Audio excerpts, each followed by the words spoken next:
কি হতে পারে যখন আপনার চেক বাউন্স হয়? প্রথমে যদি আপনার চেক বাউন্স হয় আর চেক বাউন্সের কারণ হয় ইনসাফিশিয়েন্ট ফান্ডস, অর্থের অভাব, তাহলে ওরা সরাসরি আপনার বিরুদ্ধে একটা সিভিল কেস ফাইল করতে পারে ফর চেক এক্সিকিউশন।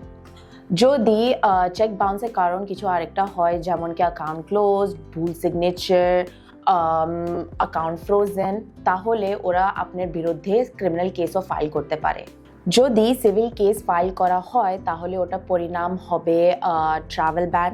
ওরা আপনার বিরুদ্ধে ট্রাভেল ব্যান ফাইল করতে পারে, আর শেষ পর্যন্ত ওরা আপনার বিরুদ্ধে অ্যারেস্ট ওয়ারেন্টও ফাইল করতে পারবে।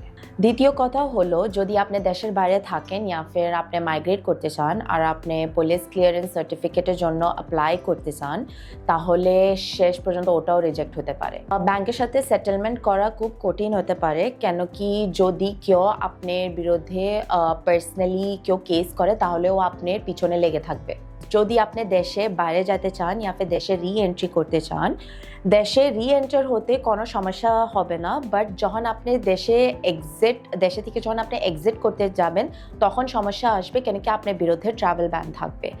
এগুলো কিছু কারণ থাকতে পারে যদি আপনার বিরুদ্ধে চেক এক্সিকিউশনের কেস ফাইল থাকে। যদি এই বিষয়ে আপনাদের আরও সহযোগিতা দরকার হয় তাহলে please contact us on info@zarunilawyers.com।